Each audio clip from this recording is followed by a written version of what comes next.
Welcome back to the channel.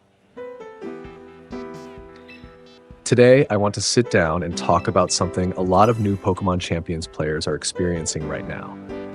That feeling of building a team, jumping into battle full of excitement, and then losing over and over again without really understanding why. After spending a lot of time researching the game and watching how new players approach it, I've realized that most people aren't losing because they lack powerful Pokémon. They're losing because they're making the same fundamental mistakes again and again.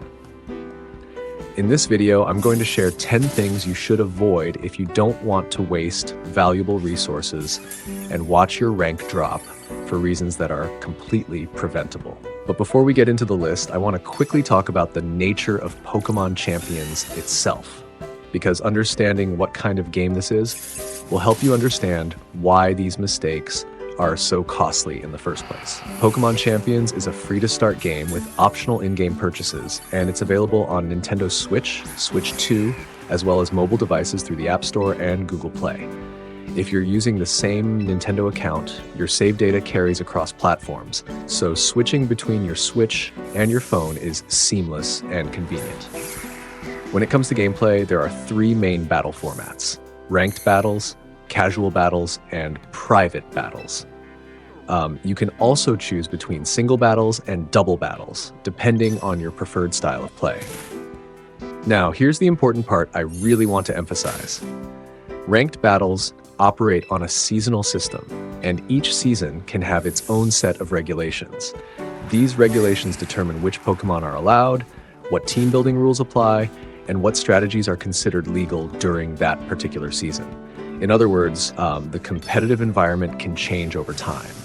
That's why a team dominating the ladder today might not be nearly as effective in the next season. Understanding that competitive Pokémon is constantly evolving is incredibly important, and it's also the foundation for one of the biggest mistakes I'll be talking about later in this video. Another extremely important thing to understand is VP, which stands for Victory Points. VP is the core resource used to recruit new Pokémon and train the ones you already have. And unlike many other games, you cannot simply buy VP directly with real money. In other words, VP is a resource that must be earned, managed, and spent carefully. It's not something you can burn through recklessly and then instantly replace later. Pokémon Champions also allows you to transfer eligible Pokémon from Pokémon Home, giving players access to a much wider pool of team-building options. This is especially valuable for longtime Pokémon fans who have already collected Pokémon across multiple games, since it provides significantly more flexibility when building competitive teams. And finally, there's one thing I think every player should know before jumping into Pokémon Champions. Starting in 2026, the game will officially become the platform used for VGC competition at the 2026 World Championships, as well as the Championship Series events leading up to it. That tells you everything you need to know about the game's direction. Pokémon Champions isn't just a casual game where you bring your favorite Pokémon and battle for fun. It's a platform built from the ground up for serious competitive play. Once you understand that foundation, the mistakes we're about to discuss start to make a lot more sense. So, with that out of the way, let's jump into the 10 things you should avoid.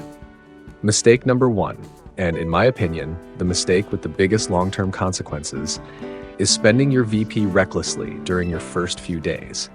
Since VP is used for both recruiting and training Pokémon, it's very easy to fall into the trap of upgrading everything that looks interesting.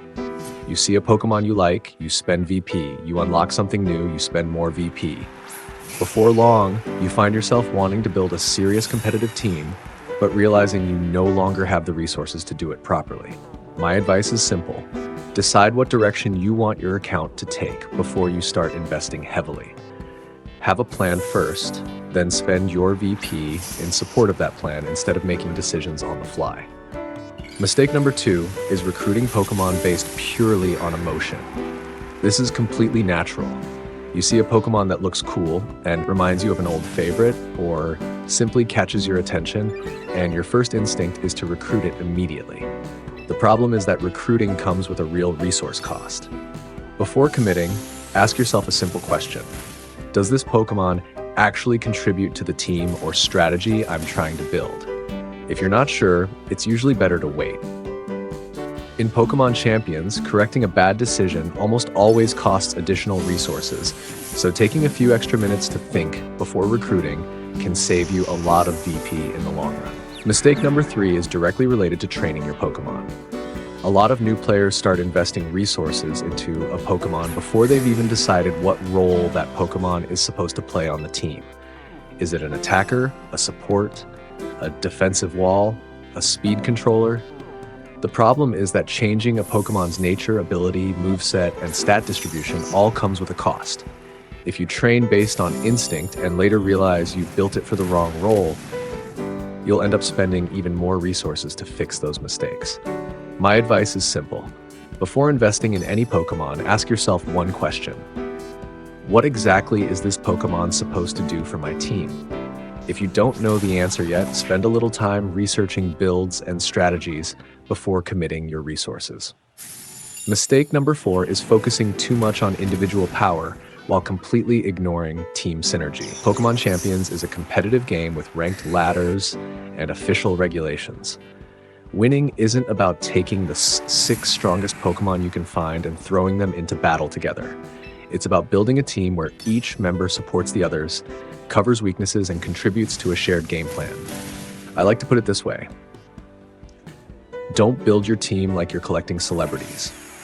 Build it like you're assembling a machine. A well-coordinated team with strong synergy will almost always outperform a collection of individually powerful Pokémon that don't work together.